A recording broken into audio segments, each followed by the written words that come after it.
Hello everyone, कैसे हो आप सभी। स्वागत है आप सभी का फिर से अपने यूट्यूब चैनल सीखो इंडिया क्लासेस में। पिछले टॉपिक में अपन ने पर्यावरण के मुद्दों के बारे में बात कर रहे थे, तो पर्यावरण से रिलेटेड कुछ बेसिक शब्दावली है उसके बारे में आज अपन चर्चा करेंगे। तो सबसे पहले देखते हैं कि जल में स्वतंत्र रूप से या सक्रिय रूप से तैरने वाले जीव उनको क्या कहते हैं। कई बार ऐसे का ऐसे एग्जाम में क्वेश्चन पूछा जाता है कि जल में सक्रिय रूप से तैरने वाले जीवों को क्या कहते हैं, तो ध्यान में रखना नेक्टोन कहते हैं। ठीक है, उसके बाद इसके एग्जाम्पल की अपन बात करें तो जैसे मान लो कि अपना डॉल्फिन है या फिर ये ऑक्टोपस है, मछलियां जितनी भी आती है ये सारी की सारी क्या है, नेक्टोन है। जो राष्ट्रीय जलीय जीव है वो क्या है, आपको सबको पता है क्या है, डॉल्फिन है। उसके बाद अपन बात करें कि जल में सक्रिय रूप से नहीं तैरने वाले जीव या जल में निष्क्रिय रूप से तैरने वाले जीव उनको क्या बोलते हैं अपन, तो ध्यान में रखना पल्लवक बोल दो चाहे प्लैंक्टन बोल दो। ठीक है, उसके बाद अपन बात करें तो इसके एग्जाम्पल की बात करें तो क्या हो जाएगा, जैसे शैवाल है, ये सारे के सारे क्या है, पल्लवक है, प्लैंक्टन है। ठीक है, उसके बाद अपन बात करें इसी में क्वेश्चन पूछता है तो एक तो आता है क्या, शैवाल, और एक आता है क्या, कवक। शैवाल को इंग्लिश में बोलते हैं एल्गी और इसको कवक को बोलते हैं फंगी। अब अपन इसको डीप से अगर पढ़े इनमें तो जो शैवाल है, शैवालों का अध्ययन क्या कहलाता है, तो ध्यान में रखना फाइकोलॉजी। फाइकोलॉजी, शैवालों का अध्ययन फाइकोलॉजी कहलाता है। उसी प्रकार जो कवकों का अध्ययन होता है उसको क्या बोलते हैं अपन, माइकोलॉजी।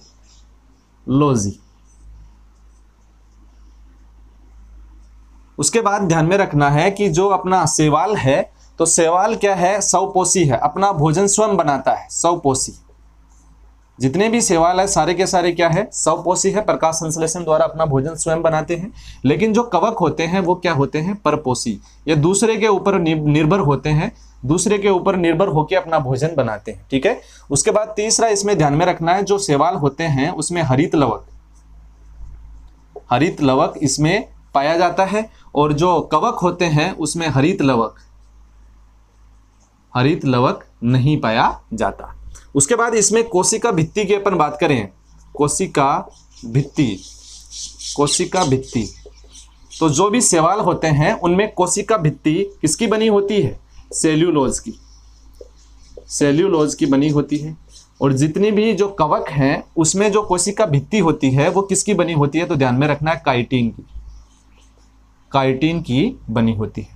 उसके बाद लास्ट में इसमें एक बात और ध्यान में रखनी है कि इसमें भोजन का जो संचय है, जितने भी शैवाल हैं वो भोजन का संचय किसके रूप में करते हैं, ये भोजन का संचय करते हैं किसमें, स्टार्च के रूप में। ठीक है, लेकिन जितने भी कवक है वो भोजन का संचय किसमें करते हैं, ग्लाइकोजन के रूप में। यह आपको 5 बातें इनमें अंतर में ध्यान में रखनी है कि अपन बात करें कि शैवाल या एल्गी और एक कवक है, इन दोनों के बीच में अपन अंतर की बात कर रहे हैं इधर से, तो अंतर अपन देखें तो जो शैवालों का अध्ययन क्या कहलाता है, फाइकोलॉजी, कवकों का अध्ययन माइकोलॉजी। ये शैवाल जितने भी होते हैं वो क्या होते हैं, स्वपोषी होते हैं, और जो कवक होते हैं वो क्या होते हैं, परपोषी होते हैं। शैवालों में हरित लवक उपस्थित होता है और कवक में हरित लवक अनुपस्थित होता है। कोशिका भित्ति इसमें सेलुलोज की बनी होती है, और जितने भी कवक है उनमें कोशिका भित्ति काइटिन की बनी होती है। और अगर मैं बात करूं कि शैवालों में भोजन का संचय स्टार्च के रूप में और कवकों में भोजन का संचय ग्लाइकोजन के रूप में होता है। अगर अपने इनके एग्जाम्पल की बात करें तो शैवालों का मैंने बताया था पहले भी, क्लोरेला शैवाल है जिसको अंतरिक्ष शैवाल के रूप में अपन काम में लेते हैं। जो अंतरिक्ष यात्री होती हैं वो अपने भोजन के पूर्ति के लिए क्लोरेला शैवाल काम में लेते हैं। उसके बाद एक ध्यान में रखना है स्पाइरुलिन जो शैवाल है उसमें प्रोटीन की मात्रा, इसमें प्रोटीन सर्वाधिक पाया जाता है। इसमें 65% के लगभग क्या होता है, प्रोटीन होता है, किसमें, स्पाइरुलिन में। उसके बाद इसमें एक दो और आता है, एक होता है अगार नाम का शैवाल, इसको अपन लाल शैवाल भी कहते हैं, लाल शैवाल। ये एग्जाम में पूछा गया था एक बार, लाल शैवाल के नाम से कौन सा प्रसिद्ध है, अगार। ठीक है, और उसके बाद एक भूरा शैवाल और होता है जिसमें आयोडीन की मात्रा सर्वाधिक होती है, भूरा शैवाल होता है उसमें आयोडीन की मात्रा सर्वाधिक होती है, जो गलगंड और घेंगा रोग के उपचार के लिए भी इसका उपयोग किया जाता है। उसके बाद जो कवक है, कवकों के उदाहरण की अपन बात करें तो कवकों के उदाहरण में आ जाएगा पहला अपना पेनिसिलिन, पेनिसिलिन ये दर्द निवारक है, दर्द निवारक, ठीक है। इसकी खोज सबसे पहले कई बार पूछ लेता है कि पेनिसिलिन की खोज किसने की, तो ध्यान में रखना है अलेक्जेंडर ने, ठीक है। उसके बाद इसी में और अपन बात करें तो इसी में उदाहरण और आ जाएगा, जैसे कवकों के उदाहरण की बात करें तो अपना मशरूम, मशरूम, मशरूम कह दो, चाहे इसको कुकुरमुत्ता, कुकुरमुत्ता, कुकुरमुत्ता कह दो। ये मशरूम भी किसका एग्जाम्पल है, कवक का एग्जाम्पल है। ये आपको सारी की सारी बातें ध्यान में रखनी है कि क्लोरेला अंतरिक्ष शैवाल, स्पाइरुलिन है, सबसे ज्यादा प्रोटीन पाया जाता है, कितने प्रतिशत, 65% के लगभग। और उसके बाद जो अगार अगार नाम का शैवाल है, जिसको लाल शैवाल भी कहते हैं, और भूरा शैवाल है, उसमें आयोडीन की मात्रा सर्वाधिक होती है। पेनिसिलिन, पेनिसिलिन दर्द निवारक है। और मशरूम है जिसको कुकुरमुत्ता कहते हैं, ये भी क्या है, एक कवक है। इनके बारे में अपन ने अध्ययन किया, इनके अंतर के बारे में। इससे आगे अपने से पूछा जाता है कि लाइकेन या लिचेन, कई बार एग्जाम में ये इंपॉर्टेंट बनता है मामला। क्यों, देखेंगे अपन अभी से कि लाइकेन या लिचेन क्या होता है। सबसे पहले देखते हैं लाइकेन, लाइकेन या लीचेन। लीचेन इसका दूसरा नाम है, लीचेन के नाम से भी पूछ लेता है, लाइकेन के नाम से भी पूछ लेता है। तो जो लाइकेन होता है वो क्या होता है, तो सबसे पहले शैवाल और कवक, शैवाल और कवक की सहजीविता का संबंध है, सहजीविता का संबंध है, क्या है, लाइकेन। शैवाल और कवक की सहजीविता का संबंध क्या है, लाइकेन सबसे बड़ा एग्जाम्पल है। अगर मैं बात करूं कि ये तो अपना क्या है, मान लो कि ये अपना शैवाल है और ये क्या है, कवक है। जो शैवाल जो होता है वो कवक से क्या लेगा, तो ध्यान में रखना है, ये लेगा इससे क्या, पोषक तत्व, जितने भी पोषक तत्व है जैसे खनिज लवण है, ये सारे के सारे इससे लेगा। और जो कवक है वो शैवाल से क्या लेगा, तो ध्यान में रखना है, भोजन। ये दोनों आपस में अपना जीवन यापन करेंगे, एक दूसरे को लाभ पहुंचाते हैं। और इसकी मैं बात करूं कि इनके बीच में ऐसे कह सकते हैं अपन, इसमें क्या है, सच्चा प्यार है या सच्चा प्रेम है, सच्चे दोस्त है, कैसे भी समझ लो, है ना। सच्चे प्रेमी है एक दूसरे, शैवाल और कवक एक दूसरे के ऊपर निर्भर होते हैं। ये दोनों जैसे ऐसे समझ लो कि एक के पास अपन खाना वगैरह खाते हैं तो एक के पास सब्जी है, एक के पास रोटी है, तो दोनों के दोनों बोलते हैं कि मैं तेरे को सब्जी देता हूं, तू मेरे को रोटी दे दे, ठीक है। उसी प्रकार जो शैवाल और कवक है, ये शैवाल इसको कवक को क्या दे देगा, पोषक तत्व है, और जो कवक है वो शैवाल को क्या दे देगा, भोजन दे देगा। दोनों को दोनों सहजीवी साथ में जीवन व्यापन करेंगे, इसको सहजीविता का संबंध अपन कहते हैं। उसके बाद अपन बात करें जो लाइकेन होता है ये कहाँ पाया जाता है, तो सबसे पहले ध्यान में रखना है, लाइकेन पाया जाता है टुंड्रा प्रदेश में। टुंड्रा प्रदेश में पाए जाने वाली एक औषधि है, यह थैलोफाइटा, थैलोफाइटा, थैलोफाइटा समूह का एक पौधा है। और इसके बारे में और अगर मैं डीप में थोड़ा जाके अध्ययन करूं तो इसमें ये वायु प्रदूषण का प्राकृतिक सूचक, वायु प्रदूषण का प्राकृतिक सूचक या जैविक सूचक है, ठीक है। उसके बाद दूसरी बात इसमें ध्यान में रखना है कि SO2 या सल्फर डाइऑक्साइड के प्रति संवेदनशील होता है, संवेदनशील,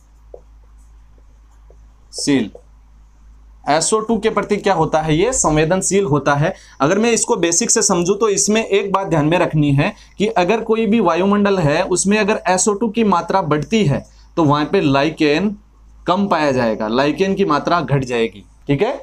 ये SO2 के प्रति लाइकेन है वो संवेदनशील है। जहां पे वायु प्रदूषण ज्यादा होगा, वायु प्रदूषण में अगर सल्फर डाइऑक्साइड की मात्रा अधिक है वहां पे लाइकेन नहीं पाया जाएगा, ये आपको ध्यान में रखना है। इसीलिए इसको वायु प्रदूषण का जैविक सूचक कहते हैं। उसके बाद ये कहां पाया जाता है, तो ये ध्यान में रखना, रंगीन धब्बों के रूप में, रंगीन धब्बों के रूप में कहां पाया जाता है, रंगीन धब्बों के रूप में चट्टानों के ऊपर, चट्टानों के ऊपर, और जो पेड़ पौधे होते हैं उनकी छालों के ऊपर ये पाया जाता है, ठीक है। और ये और क्या काम करता है, एक बात ध्यान में रखना है, जो अपना अम्लीयता और क्षारीयता का अपन मापन करते हैं, ठीक है। तो अम्लीयता और क्षारीयता का मापन अपन किससे करते हैं, तो ध्यान में रखना है अपने को, जो लिटमस पत्र होता है, लिटमस पत्र, ये लिटमस पत्र किससे बनता है, तो ध्यान में रखना है, जो लाइकेन या लीचेन नाम का पौधा है उसी से लिटमस बनता है। इसी को बारे में अपन को ध्यान में रखना है। ये दोनों के जीवों को लाभ पहुंचाता है, जैसे शैवाल है, कवक है, दोनों के बीच में लाभ का संबंध है, सहज जीविता का संबंध है। लाइकेन टुंड्रा प्रदेश या प्रदेश में पाया जाता है। थैलोफाइटा समूह का पौधा है। वायु प्रदूषण का प्राकृतिक या जैविक सूचक है। सल्फर डाइऑक्साइड की मात्रा जहां पर ज्यादा होगी लाइकेन वहां पर कम पाया जाएगा। उसके बाद रंगीन धब्बों के रूप में चट्टानों के ऊपर ये पाया जाता है। और अपना जो लिटमस पत्र बनता है जिससे अपन अम्लता और क्षारीयता का मापन करते हैं, वो किससे बनता है? जो लाइकेन नाम का पौधा है उसी से बनता है। और जो लिटमस नाम पत्र होता है इसके बारे में ध्यान में रखना है, इसका रंग कैसा होता है ये आप मुझे कमेंट बॉक्स में लिख के जरा जरूर बताइए कि जो लिटमस पत्र होता है उसका रंग कैसा होता है। ऐसे कैसे एग्जाम में पूछा गया था एक बार, ठीक है। हाँ, उसके बाद अपन आगे बात करें, अपन ने लाइकेन पढ़ लिया, उसके बाद देखते हैं अपन नाइट्रोजन स्थिरीकरण क्या होता है। नाइट्रोजन स्थिरीकरण, नाइट्रोजन स्थिरीकरण की अपन बात करते हैं तो नाइट्रोजन, अपन जितने भी जीव जंतु हैं वो नाइट्रोजन को, अपने को पता है कि अपने वायुमंडल में 78% क्या होती है? नाइट्रोजन होती है। लेकिन उसको जीव जितने भी हैं उसको सीधा उपयोग में नहीं ले सकते। नाइट्रोजन को सीधा ना उपयोग में लेके उसको किसके रूप में उपयोग में लेते हैं? मानव जितने भी हैं या पेड़ पौधे हैं वो नाइट्रेट के रूप में, जिसको NO3 बोल सकते हैं अपन, और एक अब होता है नाइट्राइट के रूप में, नाइट्राइट के रूप में, NO2 के रूप में इसको अपन उपयोग में लेते हैं। लेकिन ये नाइट्रोजन को नाइट्राइट और नाइट्रेट के रूप में कन्वर्ट करने का काम कौन करता है? तो ये बात ध्यान में रखनी है। पहला करते हैं कौन? जीवाणु, जीवाणु। और दूसरा करता है इसी में नील हरित शैवाल, नील हरित शैवाल। और तीसरा एक बात और ध्यान में रखनी है, जो अपनी आकाशीय बिजली जो चमकती है वो भी इसको नाइट्रोजन को नाइट्राइट के रूप में चेंज करने का काम करती है। आकाशीय बिजली, आकाशीय बिजली, ठीक है। अपन जीवाणु की बात करें तो इसमें उदाहरण के तौर पे देखते हैं तो एक तो पाया जाता है अपना राइजोबियम। राइजोबियम का नाम आपने सुना होगा कि जितने भी दलहन है, जैसे दाल है, मूंग है, उड़द है, और जितनी भी दालें हैं जैसे अपनी सोयाबीन की दाल है, जो चने की दाल होती है, जो चने का जो पौधा होता है उसकी जड़ों के नीचे छोटी छोटी गांठें पाई जाती है। और इन गांठों में पाया जाता है, क्या पाया जाता है? राइजोबियम नाम का जीवाणु पाया जाता है, जो क्या काम करता है? इस नाइट्रोजन को, जो वायुमंडल में नाइट्रोजन है उसको नाइट्रेट के रूप में या नाइट्राइट के रूप में कन्वर्ट करने का काम करता है, ठीक है। इसके बाद दूसरा एग्जाम्पल इसमें अपन देखें तो दूसरा एग्जाम्पल हो जाएगा एजेटोबैक्टर। एजेटोबैक्टर, ये एजेटोबैक्टर भी क्या काम करता है? इसी नाइट्रोजन को नाइट्रेट के रूप में कन्वर्ट करने का काम करता है। और तीसरा एग्जांपल अपन ध्यान में रखना है अपने को, क्लोस्ट्रीडियम। क्लोस्ट्रीडियम, ये क्लोस्ट्रीडियम भी एक जीवाणु ही है जो क्या काम करता है? नाइट्रोजन को नाइट्रेट और नाइट्राइट के रूप में कन्वर्ट करने का काम करता है। उसके बाद नील हरित शैवालों की अपन बात करें तो नील हरित शैवालों में भी कई नील हरित शैवाल ऐसे हैं जो नाइट्रोजन को स्थिरीकरण का काम करते हैं, जैसे एनाबिना, एनाबिना, और एक होता है दूसरा नोस्टॉक। ये एनाबिना और नोस्टॉक दोनों के दोनों ध्यान में रखने हैं, दोनों एग्जाम्पल है किसके? नाइट्रोजन स्थिरीकरण के। या अपन बात करें इसी में नाइट्रोजन का स्थिरीकरण, मैंने सबसे पहले बताया कि नाइट्रोजन को नाइट्रोजन के रूप में अपन काम में नहीं ले सकते, उसको नाइट्रेट और नाइट्राइट के रूप में कन्वर्ट करके ही काम में ले सकते हैं। ये काम तीन तरीके से होता है। पहला करता है बैक्टीरिया या जीवाणु। इसमें मैंने बताया कि जितने दलहन जो अपने पेड़ पौधे होते हैं, जैसे दाल वगैरह होती है, उसकी जड़ों में जो गांठें होती हैं, उसमें गांठों में अपन डायग्राम में भी देख सकते हैं कि जो गांठें होती हैं उसमें पाया जाता है राइजोबियम जीवाणु, जो नाइट्रोजन को नाइट्राइट के रूप में कन्वर्ट करने का काम करता है और जिनको पेड़ पौधे वापस से ग्रहण करते हैं। ये पारिस्थितिकी तंत्र को संतुलन में रखता है। उसको नील हरित शैवाल है, वो भी दो, जैसे एनाबिना और नोस्टॉक का एग्जाम्पल अपन ने देखा कि वो भी नाइट्रोजन स्थिरीकरण का काम करते हैं। और तीसरा अपन ने देखा जो आकाशीय बिजली चमकती है वो भी नाइट्रोजन को नाइट्राइट के रूप में बदलने का काम करती है। उसके बाद अपने को ध्यान में रखना है कि खरपतवार, खरपतवार बोल दो चाहे वीड बोल दो, ठीक है। इसके बारे में भी कई बार एग्जाम में क्वेश्चन पूछा जाता है कि खरपतवार के बारे में। तो दो खरपतवार होते हैं जो पारिस्थितिकी तंत्र के लिए खतरा है। पहला तो होता है अपना जलीय तंत्र के लिए, एक अपन देखेंगे स्थलीय तंत्र के लिए, स्थलीय तंत्र के लिए, स्थलीय इकोसिस्टम के लिए। जो जलीय पारिस्थितिकी तंत्र है उसमें सबसे बड़ा खतरा है, ध्यान में रखना है अपना, जलकुंभी। जलकुंभी है वो जलीय पारिस्थितिकी तंत्र के लिए खरपतवार है, वो उसको पनपने नहीं देता। इसके बारे में 4-5 बातें और ध्यान में रखनी है एग्जाम्पल के तौर पे कि जलकुंभी क्या का, इसको अपन बंगाल का शोक भी कहते हैं। बंगाल का शोक संसार में सबसे तेज वृद्धि करने वाला पौधा, वृद्धि करने वाला पौधा, तो ध्यान में रखना कौन सा है, यही है अपना क्या है, जलीय पारिस्थितिकी तंत्र में क्या है, जलकुंभी है। ठीक है, संसार में सबसे तेज वृद्धि करने वाला पौधा है, बंगाल का शोक है। इसको जलीय तंत्र का, जो जलीय इकोसिस्टम है, जलीय इकोसिस्टम, जलीय पारिस्थितिकी तंत्र है, उसका क्या बोलते हैं, आतंकवादी। आतंकवादी, जलीय पारिस्थितिकी तंत्र का इसको आतंकवादी भी कहा जाता है। क्यों कहा जाता है, मैंने बताया कि जो बंगाल है, खाड़ी है, वहां पे आसपास जितने भी झीलें हैं वहां पे ये जलकुंभी है जो संसार में तब सबसे तेज वृद्धि करने वाला पौधा है। तो वहां पे सारी की सारी झीलों में, लेगून में ये फैल जाता है, और फैलने के बाद क्या होगा कि वहां पर जितने भी जो पक्षियां वगैरह होते हैं या फिर जो भी जंतु वगैरह होते हैं, उनको ये घास के मैदान की तरह दिखता है, पूरे घास के मैदान की तरह दिखता है, और उनका भ्रम होता है कि यहाँ पे कोई झील नहीं है, और वो उसमें चढ़ने के लिए चले जाते हैं जलकुंभी को, और सीधे के सीधे पानी में गिर जाते हैं। पानी में गिरने के बाद वो बाहर नहीं निकल पाते और उनकी मृत्यु हो जाती है। उसी के कारण इसको क्या बोला जाता है, बंगाल का शोक कहा जाता है। उसके बाद अपन बात करें जो स्थलीय पारिस्थितिकी तंत्र है, उसके खरपतवार की बात करें तो सबसे पहले ध्यान में रखना है अपना यूकेलिप्टस। यूकेलिप्टस बोल दो, चाहे इसको सफेदा। अरे अपने आसपास जो राजस्थान में तो ये खूब देखने के लिए मिलता है। जो सफेदा होता है उसकी ऊंचाई बहुत लंबी होती है, ऊंचाई लंबी होती है, तो इसको जो जलीय जो स्थलीय पारिस्थितिकी तंत्र है जो या इकोसिस्टम है, उसका आतंकवादी कहा जाता है। किसको, यूकेलिप्टस को या सफेदा को, इकोसिस्टम का आतंकवादी। आतंकवादी, इकोसिस्टम का आतंकवादी कहा जाता है। किसको कहा जाता है, यूकेलिप्टस को कहा जाता है, क्योंकि ये जहां पे जो यूकेलिप्टस या सफेदा जहां पर बढ़ता है, वहां पे ध्यान में रखना है इसके जो नीचे जितने भी वनस्पति है, घास हैं, जितने भी और अपन कोई भी मान लो वनस्पति, वो पनप नहीं पाती, क्योंकि सारे के सारे का ये क्या कर लेता है, अवशोषण कर लेता है। जितने भी खनिज, लवण, पोषक पदार्थ जितने भी नीचे जमीन में होंगे वो सबका अवशोषण कर लेता है खुद ही, और अपने नीचे किसी भी प्रकार की वनस्पति को पनपने नहीं देता। इसके कारण जो इकोसिस्टम का आतंकवादी किसे कहा जाता है, यूकेलिप्टस को कहा जाता है। उसके बाद अपने को एक बात और ध्यान में रखनी है कि जिसको कांग्रेस घास भी कहते हैं, वो भी स्थलीय पारिस्थितिकी तंत्र का क्या है, एक आतंकवादी भी कह सकते हैं अपन। जिसका दूसरा नाम है, आपको ध्यान में रखना है कि पार्थिनियम हिस्टेरोफोरस। ये दूसरा पार्सिनियम हिस्टेरोफोरस। ये एक बार पूछा भी गया था, आरएएस में क्वेश्चन पूछा था कि जो अपना पार्सिनियम हिस्टेरोफोरस है, इसको क्या बोलते हैं, कांग्रेस घास।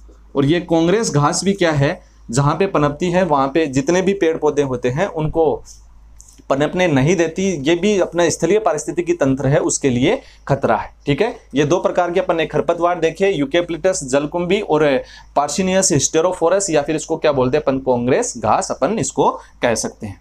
उसके बाद अपन आगे बात करें तो एक होता है इसमें इको मार्क। इको मार्क किसको दिया जाता है, इको मार्क। तो इको मार्क के बारे में अपने को इतना ही ध्यान में रखना है कि जो जब पर्यावरण है, पर्यावरण के प्रति जो अनुकूल उत्पाद होते हैं उनको क्या क्या मार्क दिया जाता है, भारत सरकार द्वारा इको मार्क दिया जाता है।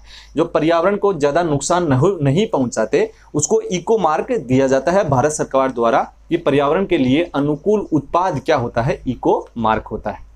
उसके बाद अपना एक बेसिक से टॉपिक पहले रह गया था, उसके बारे में चर्चा करें तो आएगा अपना पिरामिड। पिरामिड के बारे में अपन बात करते हैं। पिरामिड तो आपने को पता है कि अपना जो 7 अजूबे हैं उनमें से एक अजूबा क्या है, मिस्र का पिरामिड। उसी के नाम पे चार्ल्स एल्टन ने पिरामिड शब्द दिया था सबसे पहले। इनके बारे में, पिरामिडों के बारे में किसने बताया था?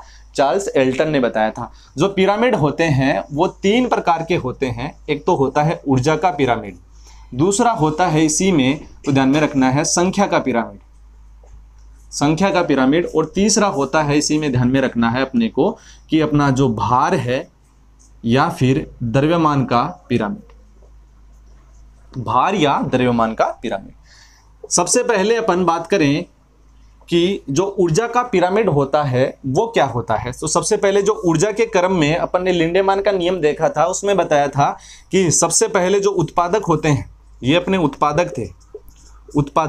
उत्पादक जितने भी होंगे, उसके बाद एक पोषक स्तर से दूसरे पोषक स्तर में ऊर्जा अगर जाएगी तो उसमें 90% ऊर्जा की क्या हो जाती है? हानि हो जाती है। 10% ऊर्जा ही दूसरे पोषक स्तर में पहुंच पाती है। उत्पादक को कौन खाएगा? प्राथमिक उपभोक्ता।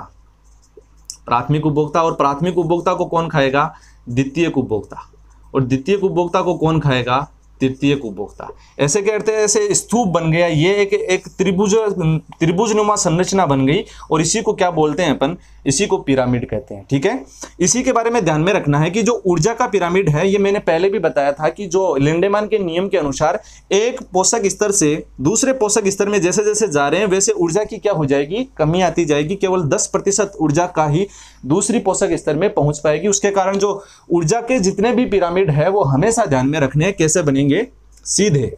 ये क्वेश्चन पूछा जाता है कि कौन से पिरामिड सदैव सीधे बनते हैं, तो ऊर्जा के पिरामिड सदैव सीधे बनते हैं। ठीक है, उसके बाद संख्या के पिरामिड की अपन बात करें तो संख्या के पिरामिड में एक तो लेते हैं वृक्ष का पिरामिड।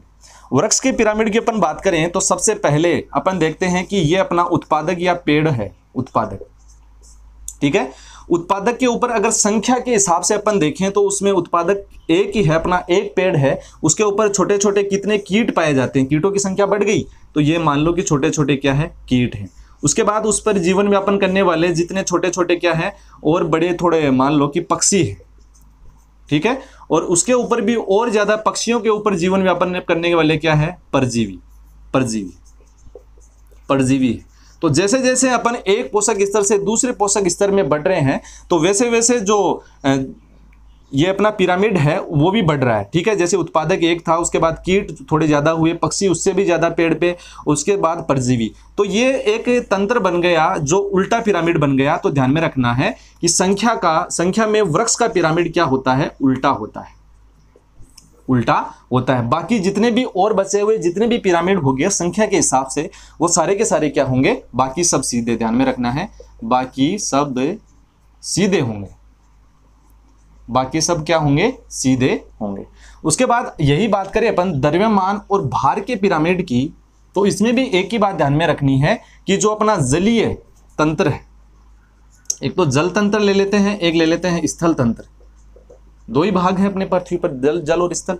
तो जल तंत्र का पिरामिड है, तो इसके बारे में अपन भार की बात करें तो इसमें भार, कौन सा भार देखा जाता है? तो ध्यान में रखना, शुष्क भार देखा जाता है। ठीक है, तो सबसे पहले अपन इसी में बात करें तो एक फाइटोप्लैंक्टन, ये जलीय तंत्र की बात कर रहे हैं, ये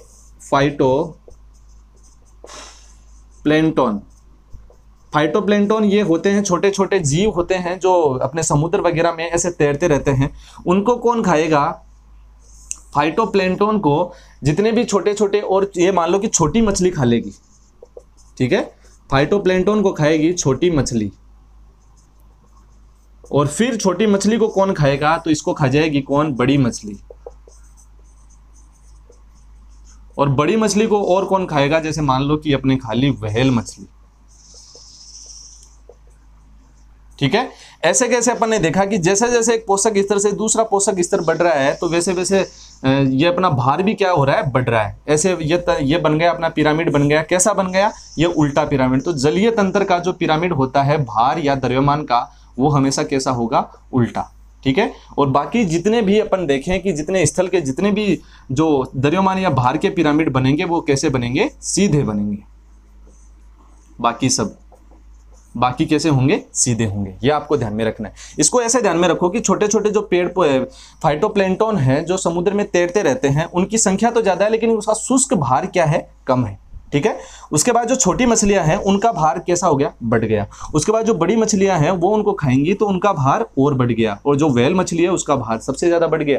तो जैसे एक पोषक स्तर से दूसरे पोषक स्तर में अपन बढ़ रहे हैं, वैसे द्रव्यमान और भार क्या हो रहा है, बढ़ रहा है। तो उसी के कारण अपन को दो बातें इसी में ध्यान में रखनी है पिरामिड में, कि पिरामिड 3 प्रकार के, ऊर्जा का पिरामिड, संख्या का पिरामिड और भार या द्रव्यमान का पिरामिड। हमेशा ध्यान में रखना है दो ही बात, कि जो संख्या का पिरामिड है उसमें वृक्ष का उल्टा होगा, और जो भार और द्रव्यमान का पिरामिड है उसमें जल तंत्र का जो पिरामिड है वो क्या होगा, उल्टा होगा। बाकी सारे के सारे क्या होंगे, सीधे होंगे। ऊर्जा का पिरामिड भी सीधा होता है, और बाकी इसमें देखें अपन जो भार है द्रव्यमान का, स्थल तंत्र का जितने भी पिरामिड है बाकी सब सीधे होते हैं, दो ही उल्टे होते हैं। तो वृक्ष का पिरामिड जो संख्या के आधार पर हो, और दूसरा भार का जो पिरामिड है वो जल तंत्र का जो पिरामिड है वो उल्टा होता है। ये दो ही पिरामिड, एक तो ये और एक ये, दो ही पिरामिड है जो उल्टे होते हैं, बाकी सारे के सारे कैसे होंगे, सीधे होंगे। ये आपको ध्यान में रखना है। उसके बाद अपन बात करें तो पर्यावरण के मुद्दों के बारे में अपन बात ही कर रहे हैं, तो इसमें पर्यावरण संरक्षण की भी बात की और उससे कई आंदोलन हुए, उनके बारे में अपन बात करते हैं। पर्यावरण संरक्षण, पर्यावरण संरक्षण, पर्यावरण संरक्षण की अपन ने बात की। तो पर्यावरण संरक्षण से संबंधित कई ऐसे आंदोलन हुए जो हमारे को जागरूकता फैलाई। कई सबसे पहला पर्यावरण संरक्षण के लिए पहला जो आंदोलन हुआ वो था अपने राजस्थान में हुआ था, खेजड़ली आंदोलन। खेजड़ली आंदोलन, खेजड़ली आंदोलन की अपन बात करें तो खेजड़ली आंदोलन है, उसके बारे में अपने को 4-5 बातें ध्यान में रखनी है कि खेजड़ली आंदोलन है वो उसका प्रणेता कौन था। तो अमृता देवी का नाम ध्यान में सबसे पहले आता है इसमें, अमृता देवी, ये अमृता देवी, ठीक है। तो जो खेजड़ली ये है कहाँ पे, राजस्थान में जोधपुर है, वहां पे सबसे ज्यादा आपको पता है राजस्थान में खेजड़ी वृक्ष पाया जाता है, उसी के नाम से इसका नाम पड़ा था खेजड़ली आंदोलन। ये कब हुआ था तो ध्यान में रखना है 1730 में। 1730 में खेजड़ली आंदोलन हुआ। किसने किया, अमृता देवी ने। वहां का महाराजा था, कौन था, अभय सिंह। वहां का महाराजा अभय सिंह था जोधपुर का। उसने युद्धों के बाद में अगर थोड़ा बहुत टाइम मिला तो उन्होंने एक किला बनाने की सोची। जब किला बनाने की सोची तो जो किला बनाते हैं उसमें जो चूना होता है उसको गर्म करने के लिए लकड़ियों की आवश्यकता होती है। तो लकड़ियों काटने के लिए अपने सैनिक को भेज दिया, सेनापति को, कि जाओ लकड़ियां काट के लाओ। लेकिन जो अमृता देवी है वो विश्नोई संप्रदाय को मानती थी। जो विश्नोई संप्रदाय आपने भी कई बार नाम सुना होगा कि अपना जो फिल्मी एक्टर सलमान खान है उसको भी घुटनों पे ला दिया था, कि उनका भी जो एक ब्लैक बग है या हिरण था उनका शिकार कर लिया था, तो कई बार कोर्ट कचहरी के चक्कर काटने पड़े थे। ये आप सब उससे वाकिफ हैं, ठीक है। उसके बाद अपन बात करें कि विश्नोई संप्रदाय के जो लोग होते हैं वो जाम्बोजी को मानते हैं। उसके 29 जो सूत्र होते हैं उनकी अनुपालना करते हैं। उनमें एक सूत्र है कि पर्यावरण को प्रति सजग है, पर्यावरण की सुरक्षा करनी है, उसके लिए। तो खेजड़ली आंदोलन के बारे में सबसे पहले जागरूकता पूरे विश्व में अपने पर्यावरण को बचाने के लिए संदेश दिया था। किसने दिया था, अमृता देवी ने। उन्होंने क्या किया कि वहां पर जो उनका अभय सिंह है उनका सेनापति जब पेड़ों को काटने के लिए गया तो वो पेड़ों से लिपट गए। सारे के सारे उनको जो संप्रदाय के लोग थे वो सारे के सारे पेड़ों से लिपट गए, और उन्होंने कहा कि एक ही बात जो इंपॉर्टेंट यहाँ से कई बार पूछी भी जाती है कि सर कटे रुख रहे तो भी सस्तो जान। ये उन्होंने उनके सैनिकों को कहा कि सर कटे रुख रहे तो भी सस्तो जान। इसका मतलब क्या होता है कि हमारा सर है वो कट जाए फिर भी ये रूख अगर, ये पेड़ अगर जिंदा रहे तो हमारे लिए ये सस्ता है, हमारा बलिदान क्या है, सफल है। ये उन्होंने बात कही। और जब पेड़ों से लिपट गई तो वहां के सैनिकों ने उनको पेड़ों के साथ ही काट दिया। लगभग 363 लोगों की वहां पर पेड़ों के साथ में मृत्यु हो गई। उसको क्या बोलते हैं अपन, खेजड़ली आंदोलन के नाम से जाना जाता है। उसके बाद दूसरा पर्यावरण संरक्षण को लेकर जो आंदोलन हुआ वो हुआ था चिपको आंदोलन। चिपको आंदोलन,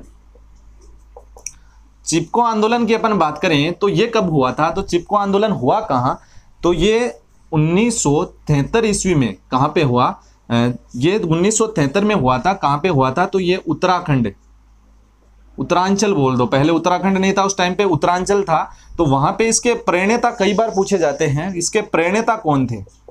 जो चिपको आंदोलन है उसके प्रेरणेता को बोला जाता है, कौन था, सुंदरलाल बहुगुणा। सुंदरलाल बहुगुणा, सुंदरलाल बहुगुणा जो वहां के क्या थे, इसके प्रणेता थे, उसको बारे में एक और था इसी में नाम, चांडी प्रसाद भट्ट। ये दो नाम कई बार पूछे जाते हैं एग्जाम में ऐसे कैसे कि चिपको आंदोलन से संबंधित है। पहला ऑप्शन दे देगा सुंदरलाल बहुगुणा, दूसरा चांडी प्रसाद भट्ट, और दे देगा 2-3 ऑप्शन। तो ध्यान में रखना है कि चिपको आंदोलन का प्रणेता किसको बोला जाता है, तो सुंदरलाल बहुगुणा को बोला जाता है। उन्होंने चिपको आंदोलन ये उत्तरांचल में हुआ था 1973 में, और इनसे एक नाम और जुड़ा हुआ है, चांडी प्रसाद भट्ट। उसके बाद तीसरा जो आंदोलन हुआ वो हुआ था एपीको आंदोलन, जो पर्यावरण संरक्षण से संबंधित था, एपीको आंदोलन। ये एपीको का मतलब क्या होता है, इस चिपको कोई, ये एपीको आंदोलन हुआ था कर्नाटक में। तो कर्नाटक में जितने भी कन्नड़ भाषी होते हैं वो चिपको को क्या बोलते हैं, एपीको बोलते हैं। तो चिपको और एपीको दोनों के दोनों एक ही वर्ड हैं, ठीक है। लेकिन जो एपीको आंदोलन है उसके बारे में ध्यान में रखना है कि उसको सबसे पहले एक ही नाम इसमें जुड़ा था, पांडुरंगा हेगड़े।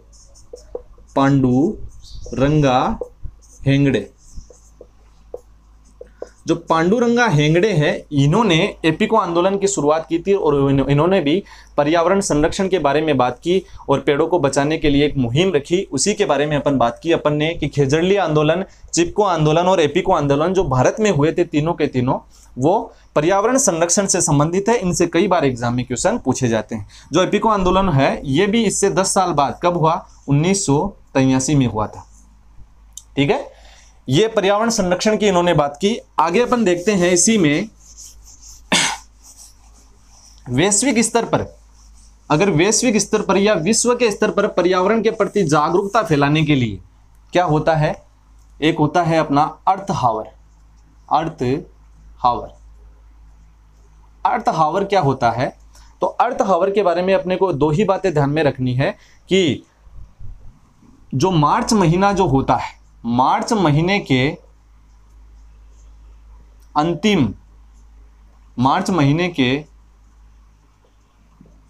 अंतिम शनिवार को, मार्च महीने के अंतिम शनिवार को रात को कितने बजे, 8:30 से 9:30 बजे के बीच में, मार्च महीने के अंतिम शनिवार को 8:30 से 9:30 बजे के बीच में जितने भी ऊर्जा संसाधन हैं उनको बंद करके, ऊर्जा संसाधन का मतलब जितने अपने ट्यूबलाइट है, बल्ब हैं, ये अपने फ्रिज है, एसी है, कूलर है, सारे के सारे जो ऊर्जा संसाधन है उनको बंद करके जलवायु परिवर्तन के